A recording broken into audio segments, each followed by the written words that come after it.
Bonjour peuple de Dieu, bienvenue à cette nouvelle étude. Notre thème aujourd'hui, c'est la manifestation des esprits des eaux. Mon frère, ma soeur, avec l'aide du Saint-Esprit à la lumière des Écritures, nous allons comprendre comment ces esprits se manifestent et quel impact négatif ils ont dans la vie des êtres humains.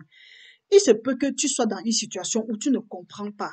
Parce que la parole de Dieu dit que vous connaîtrez la vérité et la vérité vous affranchira. Mon frère, ma soeur, tu te trouves face à quelle difficulté, tu rencontres quel problème et tu ne sais pas comment est-ce que tu vas faire pour t'en sortir. J'espère que, avec l'aide du Saint-Esprit, comme nous avons dit, nous allons comprendre. Parce que c'est un tourment que nous endurons souvent. Nous n'avons pas besoin d'endurer. Nous endurons cela juste parce que nous sommes ignorants. Parce que la parole de Dieu dit que mon peuple périt parce qu'il manque de la connaissance. Et Proverbe dit aussi, le juste est délivré parce qu'il a de la connaissance. Donc, quand nous avons cette connaissance, nous sommes délivrés du monde. En tout cas, nous sommes totalement délivrés parce qu'il est écrit que Jésus-Christ, si le Fils t'a franchi, tu es réellement libre. Mon frère, une fois que tu as la connaissance, tu dois te lever et tu dois prendre et tu dois être résolu parce que Job dit à tes résolutions va suivre le succès et sur ton sentier va briller la lumière. Quel impact est-ce que ces esprits des eaux ont dans la vie des êtres humains? Comment est-ce qu'ils se manifestent? Mon frère, quand nous lisons nous allons tirer notre étude du livre de Marc, du chapitre 5, du verset 1 jusqu'à 13, mais nous allons plus nous appuyer sur le verset 12 et 13. La parole de Dieu nous dit, là, on voit quelqu'un qui était possédé. Il habitait dans les montagnes. Il se faisait du mal. Personne ne pouvait l'approcher. Pourquoi? Ce n'est pas que c'était la force normale, mais c'était la force, c'était ces esprits impurs là qui avaient volé sa destinée. Parce que quand nous parlons de voleurs de destinée, les esprits des eaux c'est un agent, donc celui-là, c'est le terminator des voleurs de destinée. Parce que quand il manipulait l'homme qui était dans la montagne, il se blessait, il était enchaîné, on n'arrivait plus à quand on l'enchaînait, il se déchaînait. Vous voyez que il posait les actes qui n'étaient plus normaux. Donc, il était hors du commun. C'est un peu comme quand les esprits de Zola menacent quelqu'un. Tu n'es pas obligé d'être enchaîné, mais la situation dans laquelle tu te trouves peut t'enchaîner. Donc, ça te rend triste, ça te vole ta paix, ça te vole même ta destinée.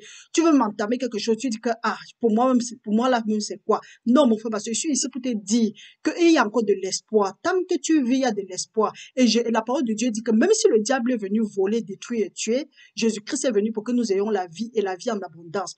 Donc, si tu es en train d'observer ces 3 jours de jeûne, c'est une bonne chose. Si tu n'es pas en train d'observer, prends le temps, tu t'assois aussi, tu pries. Parce que la parole de Dieu dit, il y a un genre de démon qui ne sort que par la prière et le jeûne.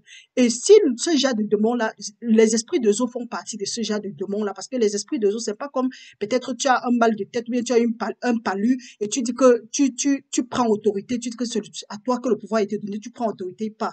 Les esprits de eau, c'est quelque chose que tu dois jeûner et prier afin qu'ils ne partent, parce que si quelqu'un t'a dit qu'on n'est pas délivré de ça, c'est un mensonge. Moi, je suis une preuve palpable. En tout cas, moi, j'ai été délivré j'ai été délivré des esprits des eaux, j'ai été délivré des règles douloureuses, j'ai été délivré des pertes de mémoire. Donc, mon frère, ma soeur, peu importe où tu peux te trouver maintenant, il faut savoir que il y a beaucoup de choses qui se passent dans ta vie, qui s'est passé dans nos vies, en tout cas, qui continuent à se passer, que ce sont ces esprits de eaux là qui sont à l'origine. Donc, comme on disait ici là, nous voyons que l'homme qui était dans la montagne, les esprits de eaux avaient volé sa destinée. Donc, il malmenait sa vie, il posait les actes, cet homme-là posait les actes que dans les conditions normales, il ne devait pas poser.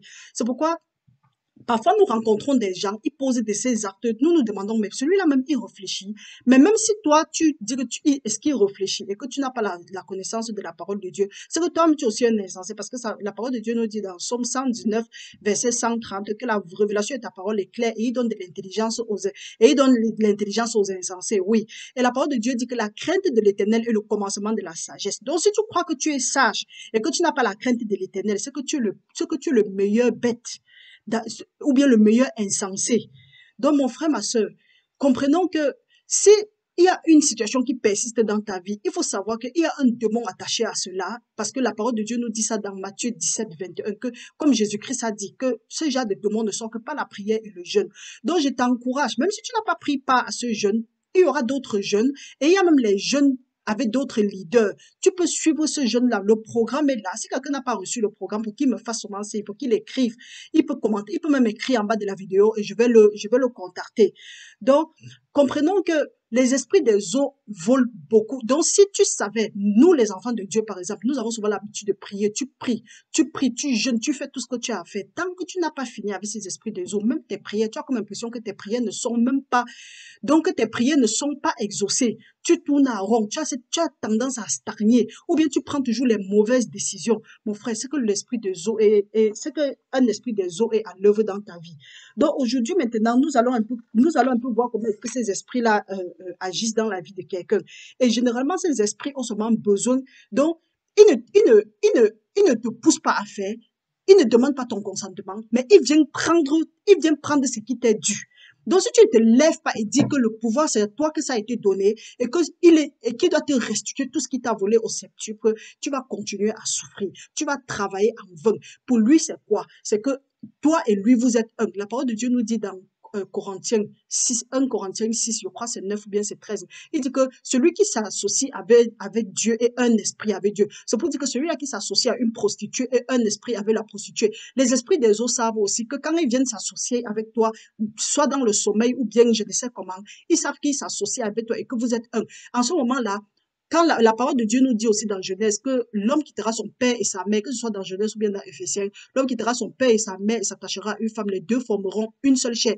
Les esprits de Dieu savent que quand ils viennent signer des pactes avec vous, ou bien signer des accords avec vous, toutes tes bénédictions, il va prendre, et comme la nature aurait dû vider, il va remplacer ces bénédictions-là par les malédictions. Donc, c'est pourquoi il n'est pas étonnant de voir que là où tu devais avoir la paix, tu as seulement les tribulations. Là où tu devais avoir l'élévation, tu as plutôt l'abaissement, tu as le rejet. Là où tu devais avoir la faveur, on te rejette. Là où tu devais avoir la richesse, tu as plutôt la pauvreté. Là où tu devais être en haut, tu es plutôt en bas. Donc, quand il y a déjà certains signes dans ta vie, il faut te lever et dire que qu'est-ce qui ne va pas ici, mon frère, ma soeur. La possibilité que ce soit les esprits des eaux est élevée. Donc, certains disent que non, ce n'est pas ça, ce n'est pas ça. Regarde, si nous prenons seulement l'exemple de l'homme qui était sur la montagne, lisons au nom du Seigneur. Nous allons lire Marc 5, du verset 1 jusqu'à 13. Il dit, il arrivait à l'autre bord de la mer, dans le pays des Gadaréniens. Aussitôt que Jésus fut hors de la barque, il vint devant lui un homme sortant des sépulcres et possédé d'un esprit impur. Donc, Jésus-Christ est sorti de la barque. C'est l'homme possédé qui est allé vers Jésus-Christ. Donc, et il est allé vers Jésus-Christ parce qu'il vivait dans les sépulcres. Et il vivait dans les sépulcres. Les sépulcres là, c'est quoi? Ça peut être la situation dans laquelle tu te trouves maintenant. Tu vis là-bas. Maintenant, c'est à toi d'aller à Jésus-Christ. Et tu pars à Jésus-Christ comment? Par le sang de Jésus-Christ. Donc, quand tu humilies ton âme, un peu comme tu humilies avec le jeûne et la prière, tu es en train d'aller à Jésus-Christ. Et mon frère, comprends ce que la parole de Dieu dit maintenant par la suite. Il dit, cet homme avait sa demeure dans les sépulcres et personne ne pouvait plus le lier avec une chaîne. Tu as quelle situation que même les docteurs ont dit que c'est fini, ou bien que on a dit que tu ne peux plus, ou bien toi tu regardes ta situation, tu dis que c'est fini, mon frère. Je viens te dire qu'il y a de l'espoir. Jésus-Christ est venu, Jésus-Christ est là, il est venu t'affranchir, il est venu te libérer, il est venu te rendre libre. Donc, quelle que soit la situation, continuons alors. Il dit, car souvent il avait les fers aux pieds et avait été lié de chaînes, mais il avait rompu les chaînes et brisé les fers, et personne n'avait la force de le dompter. Il était sans cesse nuit et jour dans les sépulcres et sur les montagnes, criant et se meurtrissant avec des pierres. Ayant vu Jésus de loin, il accourut se prosterna devant lui et s'écria d'une voix forte, qu'y a-t-il entre toi et moi, Jésus, Fils de Dieu très haut? Je t'en conjure au nom de Dieu, ne me tourmente pas, car Jésus lui ne me tourmente pas, car Jésus lui disait, sors de cet homme, esprit impur, et il lui demanda, quel est ton nom? Légion est mon nom. Il dit, car, car nous sommes plusieurs, et il le priait instantanément de ne pas l'envoyer hors du pays. Comprenez? Donc, l'esprit peut être tourmenté. Donc, quand tu sens qu'il y a un esprit dans ta vie qui te tourmente, demande plutôt que l'esprit là soit tourmenté lui-même.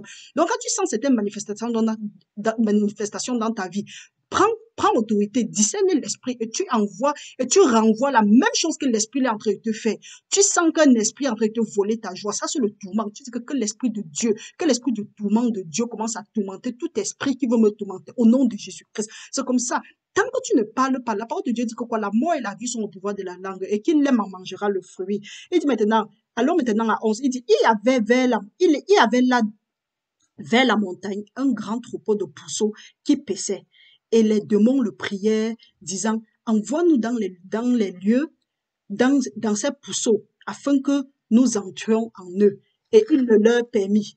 Et les esprits impurs sortis, entrèrent dans les pourceaux, et le troupeau se précipita des pentes escapées dans la mer. Il y avait environ 2000, et ils se noyèrent dans la mer. Quand ils se sont noyés dans la mer, ils n'ont pas demandé que Jésus-Christ ne les a pas tués. Jésus-Christ les a plutôt envoyés dans la mer. C'est pour dire quoi? Eux, ils rentraient là d'où ils étaient venus, dans les eaux. Donc, quand ils rentrent, l'esprit ne meurt pas. Il peut être tourmenté, ou bien tu peux lui donner les ordres au nom de Jésus-Christ qui reste là où il est, ou bien tu demandes à Dieu de le consumer. Donc, tu n'as pas ce pouvoir que Jésus-Christ a utilisé pour chasser les esprits impurs là. Ça là, toi aussi, tu as ce pouvoir-là, mon frère. Donc, si tu ne savais pas, c'est qu'aujourd'hui, là, je te dis, tu as ce pouvoir. Quelle est la situation que tu sens que ça persiste? Quelle est la situation qui est têtue dans ta vie? Lève-toi, tu prends autorité parce que le pouvoir t'a été donné de marcher sur les serpents et sur les scorpions et sur toute la puissance de l'ennemi et rien ne pourra te nuire. Donc, maintenant là, maintenant que nous connaissons que, ok, ces esprits impurs là peuvent tourmenter la vie de quelqu'un, quelqu'un va demander que, ok, comment est-ce que je vais savoir qu'il y a les esprits impurs dans ma vie? Ce n'est pas dur. On va citer quelques exemples. Dès que tu vas constater, si tu te remarques dans un de ces exemples, il faut savoir que tu dois te lever maintenant et prendre autorité. Peut-être tu trouves que tu es en train de dormir dans le rêve parce que généralement ces esprits impurs là, ils agissent plus dans le rêve. Ils viennent dans ton rêve, tu te vois en train tu te vois en train de te marier, tu te vois en train d'accoucher, ou bien parfois quand tu restes normalement physiquement comme ça là, tu regrettes d'avoir épousé ton conjoint avec qui tu es. Dans ta tête, c'est comme si tu aurais dû épouser quelqu'un d'autre. Tu rêves, tu vois les serpents. Ou bien constamment tu as peur, tu as la peur d'échouer et autres, ou bien tu te vois, ou bien les gens sont toujours en train de vouloir sortir avec toi, mais personne n'est prêt à te demander un mariage. Tu as des problèmes bizarres cutanés dans de la peau qui, malgré les traitements, refusent de disparaître. Il y a aussi que parfois tu te vois en train donc tu te vois avec des gens en train de jouer dans le rêve ou bien avoir les rapports sexuels. Et les gens qui viennent même te demander en mariage physiquement comme ça, ce sont des gens qui sont seulement intéressés par le sexe ou bien ce sont des gens de mauvaise foi. Constamment, tu es dans cette pauvreté qui n'a pas de nom. Constamment, tu es pauvreté. C'est toi qui es toujours endetté. Mon frère, quand c'est comme ça, là, il faut savoir qu'il y a un problème. Ou bien, il y a par exemple le célibat. Tu es célibataire pendant longtemps. C'est pas la volonté de Dieu. Dieu a dit que l'homme quittera son père et sa mère, s'attachera à une femme et les deux formeront un. Parfois, tu présentes même ton mari dans ta famille. Eux, ils refusent. Eux, ils s'opposent à cela. Pourtant, tu sais que, ok, toi et l'homme là, vous êtes faits ensemble. Vous êtes faits pour être ensemble. Peut-être vous avez même prié ensemble. Mais la famille s'oppose complètement sans te donner une autre raison. Et ils voient que l'âge n'est plus de ton côté. Ça, c'est la manifestation des esprits des eaux. L'autre manifestation, c'est que il y a l'incapacité d'avoir une vie sexuelle épanouie avec ton partenaire. Par exemple, chez les femmes, par exemple, après un rapport sexuel, elle a les brûlures au niveau du vagin. Ou bien les hommes, ils ont des éjaculations précoces. Ou bien, quelquefois, même les hommes même n'arrivent même pas à satisfaire une femme. Ça, c'est toujours les manifestations des maris et des femmes de nuit. Il y a encore notre exemple, par exemple, les règles douloureuses. Les règles douloureuses, avant, on disait que non, c'est normal et autres, ça peut aller. Non. Les règles douloureuses, nous en souffrons beaucoup, surtout nous qui venons d'un autre continent. Nous en souffrons vraiment beaucoup nous souffrons vraiment de ces règles douloureuses-là. Parfois, on explique ça avec la science. Non, ça n'a rien à faire avec la science. Ce sont des choses mystiques et c'est causé par ces esprits des eaux-là. Tu prends juste autorité. Tu prends autorité, mets ta main. Tu dis qu'au nom de Jésus-Christ, le pouvoir m'a été donné de marcher sur les serpents et sur les scorpions et sur toute la puissance de l'ennemi et rien ne pourra me nuire. Esprit de règles douloureuses, je te demande maintenant de sortir de ma vie parce que je suis le temple du Saint-Esprit de Dieu. Moi, j'ai été délivré des règles douloureuses. Il y a par exemple les accouchements par césarienne. Tu as comme les accouchements par césarienne à répétition. Ça, c'est toujours les manifestations des esprits des eaux.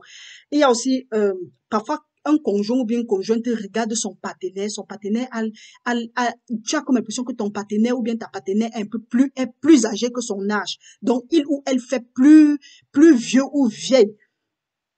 Quelquefois aussi, donc, il y a des gens qui ont tendance à vouloir changer de partenaire et autres. Ça, ce sont les esprits de zoo en action.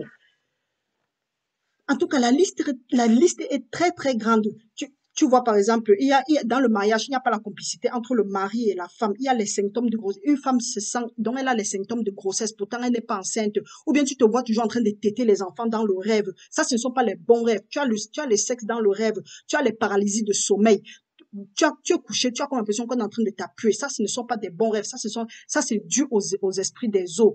Et il y a, par exemple, tu te lèves étant fatigué, tu te demandes ce qui n'est pas. Ce qui ne va pas. Il y a les liens très forts avec les parents. Tu as une colère excessive. Il y a des douleurs parfois. Donc, il y a des douleurs, surtout quand quand tu es en période de saignement, tu as les douleurs fortes à la tête. Donc, tu te sens fatigué et autres. Tout ça là, c'est satanique, mes frères, mes sœurs. La science va beau expliquer, mais je ne vais pas vous mentir. Tout ça, c'est satanique. Tu as parfois les pensées de suicide. Tu te dis que, personne ne m'aime. Tu veux seulement rester dans ton coin. Tout ça, ça n'a rien à faire avec le plan que Dieu a pour toi. Tu te vois, par exemple, en train de faire les achats avec un homme ou avec une femme dans le rêve. Tu te vois dans la famille en train de manger. Ça, ce sont des initiations qu'on est en train de te faire. Tu vois les morts dans le rêve. Tu vois quelqu'un qui est décédé dans le rêve. Il vient te dire qu'il t'a donné, il te donne tel conseil, tel conseil. Ça, là, ce sont des esprits, donc, qui se masquent. Ils se masquent. Ça, c'est toujours l'œuvre des esprits des eaux. Ils se masquent, ils viennent, ils te trompent et ils prennent ton approbation pour te voler. La preuve en est que depuis que ces esprits de mort là viennent dire que tel a dit que tel a dit que, oui, tu tournes derrière le problème là. Pourquoi est-ce que quand il est venu, il ne te soigne pas de cette maladie-là. Au contraire, tu vas constater que quand tu as mis quelque chose à faire, le jour que tu rêves, tu vois quelqu'un qui est décédé, après ton business, ou bien ce que tu as fait, ou bien ce que tu devais réussir, ça échoue avec fracas. Je vous dis toujours ce que moi j'ai vécu. Il y a les échecs à répétition en ce qui concerne les choses académiques. En tout cas, les échecs académiques, c'est à répétition. Tu n'es pas bête, mais tu échoues. Tu ne sais pas pourquoi. Quelquefois, on a déjà parlé d'allaiter les bébés, tu te vois en train de manger dans le rêve, tu te vois en train de faire la fête avec les gens qui sont décédés. Tout ça, ce sont toujours les esprits des eaux. Tu te vois en train d'avoir le sexe dans le rêve, étant enceinte. Après, tu te lèves, il y a la fausse couche. Tout ça, ce sont les choses ce sont ça c'est la manifestation des esprits des eaux. Chez les femmes, généralement, il y a les choses comme les myopes, les kystes, les fibromes et autres. Ça là, ce sont des choses que les esprits des eaux, dont les hommes de nuit sont venus déposer dans les utérus des femmes. Et là, ça fait que ce serait difficile pour elle de concevoir ou bien ça apporte d'autres maladies. Parce que si c'est déjà là, ce que tu dois faire maintenant, c'est seulement de prier Dieu et de demander que ce soit consumé par la puissance dans le sang de Jésus-Christ maintenant. C'est pourquoi il est très, très évident, il est très, très important de toujours implorer le sang de Jésus-Christ. Il y a les problèmes. Donc, les problèmes viennent de nulle part dans le mariage. Tu ne comprends pas. Les déceptions amoureuses. Tu vois, dans le mariage, l'homme et la femme, eux, ils s'aiment bien au début. Après, ça devient la bagarre, ça devient le chien et le chat. Ça ne marche pas. C'est qu'il y a un problème quelque part. Quelquefois, quelqu'un, tu te vois enceinte. Quand tu dis à quelqu'un se voit enceinte dans le rêve, tu lui dis que non, ton rêve là n'est pas un bon rêve. Il dit que non, Dieu m'a montré que je devais me marier. Non, Dieu m'a montré que je devais être enceinte. Non, ce n'est pas ça.